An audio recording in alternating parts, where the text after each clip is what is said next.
یعنی آپ یہ کہنا چاہتے ہیں کہ جس کا عقیدہ قرآن کے مطابق ہے وہ بھی ایماندار ہے، جس کا عقیدہ قرآن کے خلاف ہے وہ بھی ایماندار ہے، تو پھر آپ کا عقیدہ مشکوک ہے۔ یہ ایسا نہیں ہوتا ہے، قرآن معیار ہے، کسوٹی ہے۔ ڈاکٹر عثمانی رحمۃ اللہ علیہ کا جو عقیدہ ہے وہ قرآن کے بالکل عین مطابق ہے۔ یہ سجدہ تعظیمی کو وہ شرک کہتے ہیں، اور کہتے ہیں اس کا ایمان خراب ہے جو اس طرح تفسیر کرے کہ یوسف علیہ السلام کو سجدہ ہوا۔ تو جو بھی اس طرح تفسیر کرے گا وہ ایماندار نہیں کہلائے گا۔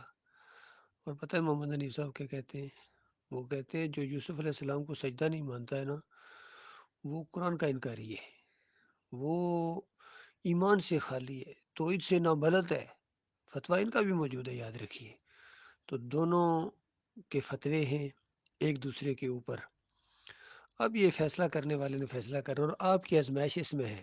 ان کی تو آزمائش اس میں تھی، کیونکہ اللہ کی کتاب کی بات جب سامنے آ جائے تو پھر کوئی اگر اللہ کی کتاب کے مطابق فیصلہ نہیں کرتا ہے تو ایسے سارے لوگ کافر ہوتے ہیں۔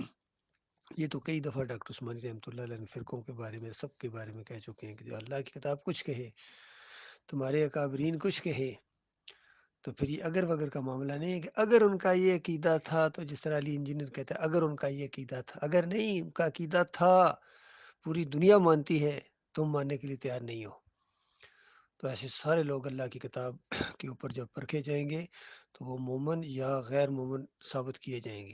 یہ ہوا ہے ان کے ساتھ۔ اب جب اسی اصول کے تحت ہم نے محمد حنیف صاحب کو اللہ کی کتاب کے اوپر پرکھا ہے، یہ مومن نہیں ہے، یہ اپنی چلاتے ہیں۔ انہوں نے ابن کثیر سے یہ عقیدہ لیا ہے، اور دوسرے لوگوں سے یہ متاثر ہو گئے، مودودی سے، کچھ ڈاکٹر اسرار سے، اور کچھ سعودیوں سے خاص کر یہ متاثر ہو گئے ہیں۔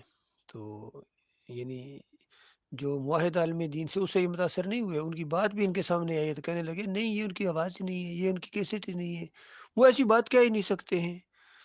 اب ان کے آگے والے کچھ آگے کہیں گے کہ ڈاکٹر صاحب نے احمد بن حنبل کو کبھی کچھ نہیں کہا تھا، وہ ایسی بات کہہ ہی نہیں سکتے ہیں۔ حالانکہ ڈاکٹر عثمانی رحمۃ اللہ علیہ احمد بن حنبل کے بارے میں یعنی یہی کہ یہ عمر بن لی الخزائی کی طرح اس نے امت مسلمہ کے اندر یہ عہد روف القبر کا عقیدہ جھوٹی روایتوں سے اپنایا ہے، اور پھر اس اپنی شہرت اور جھوٹے نام کی وجہ سے پھیلایا ہے۔ ابن تیمیہ نے اسی کو لیا، ابن قیم نے لیا، ابن حجر اسقلانی نے لیا، اور آج سارے فرقون مسالک کی رگوں کا خون ہے یہ عقیدہ کہ مردے سنتے ہیں، دیکھتے ہیں، پہچانتے ہیں۔ تو بتاؤ، کہہ دو گے کہ ڈاکٹر صاحب ایسی بات کہہ ہی نہیں سکتے؟ پوری زندگی انہوں نے اسی کے اوپر لگا دی، بحثیں کرتے رہے مولویوں کے ساتھ، نہیں حضرت نہیں حضرت، وخروا لہو سجدہ، لہو کی ضمیر اللہ کے لیے، وہ سارے گر پڑے، اللہ کے سامنے سجدہ ریز ہو گئے ان نعمتوں اور برکتوں کی وجہ سے جو اس خاندان کے اوپر اللہ تعالیٰ نے کی۔ اور جو یہ کہے کہ یوسف علیہ السلام کے سامنے گر پڑے ان کا ایمان خراب ہے، اس طرح فتویٰ ان کا۔ تو بتاؤ کیسے بچاؤ گے؟ دنیا میں تو ان کی آپ طرفداری کر لیں، ان کی وکالت کر لیں محمد حنیف کی، کل قیامت کے دن ان کی وکالت کون کرے گا؟ تو یہ اللہ کے بندو، یہ کوئی ایمان کا مسئلہ، یہ کوئی معمولی مسئلہ نہیں ہے، یہ بنیادی مسئلہ ہے قرآن کا۔ جو قرآن کے مطابق ہے وہ سر آنکھوں کے اوپر ہے، وہ سواری کرے ہم رکاب تھامیں۔ اور جس کا عقیدہ اللہ کی کتاب کے خلاف ہو اور اللہ کی کتاب کو پیچھے ہٹا کے اپنی بات چلائے، ذرا سوال کرو نا محمد انیس پہ، وہ کہتا میری تفسیر پڑھو، میری تفسیر پڑھو، سارا خاندان گر پڑا، بے اختیار گر پڑا سجدے میں یوسف علیہ السلام کے سامنے۔ یہ دعوت القرآن جلد دوم سورہ یوسف کی جو تفسیر انہوں نے کی ہے، پڑھ لیجیے، اپنی آنکھوں سے پڑھ لیجیے۔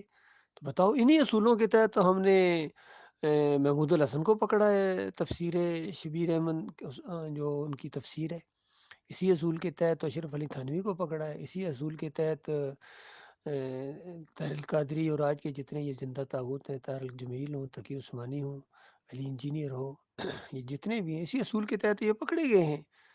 تو یہ ایک دینداری نہیں ہوتی ہے کہ کچھ کے ساتھ اور میں آ رہے ہیں اور کچھ کے ساتھ اور میں آ رہا۔ اصل میں یہ طاغوت کی محبت جب دل کے اندر ہوتی ہے وہ بندہ کبھی ایمان نہیں لا سکتا ہے، وہ اسی طرح دفاع کرے گا جس طرح یہ مسلک پرست اپنے اکابرین کی دفاع کرتے ہیں، یہ جناب یہ مقلدین یہ اپنے اس طاغوت کی دفاع کرتے ہیں۔ تو اس سے کچھ بھی نہیں ہوگا سوائے اس کے کہ آپ کی آخرت برباد ہو جائے گی۔ ایسے موقع کے اوپر میں کہتا ہوں کہ اس کی مثال ایسے جس طرح اونٹ ہے آپ کا پیارا ہے، آپ نے خود اس کی یعنی چھوٹا سا جب بچہ لیا، اس کو پالا ہے، اس کے بعد بہت پیار ہے، محبت ہے، لیکن جب وہ اونٹ کنویں کے اندر گرنے لگا ہے تو اس وقت اس کی دم پکڑنا عقل مندی نہیں ہے، اس وقت اس کی دم چھوڑنا عقل مندی ہے، ورنہ آپ بھی ساتھ جائیں گے۔ تو اس ماحول کے اندر یہ محمد حنیف کو چھوڑنا عقل مندی ہے، اس کو پکڑے رکھنا یا اس کو امیر ماننا یہ عقل مندی نہیں ہے۔ اس کے ساتھ جہنم کی آگ کے اندر ہمیشہ جلنا پڑے گا۔ اگر جہنم کے اندر جانے کا زیادہ شوق ہے تو پھر ٹھیک ہے، اسی طرح کا طرز عمل اختیار کرو، اور اگر جہنم سے ذرا بھی ڈر لگتا ہے اور جنت کا شوق ہے تو آپ کو ان طاغوت و غرض کرنا پڑے گا۔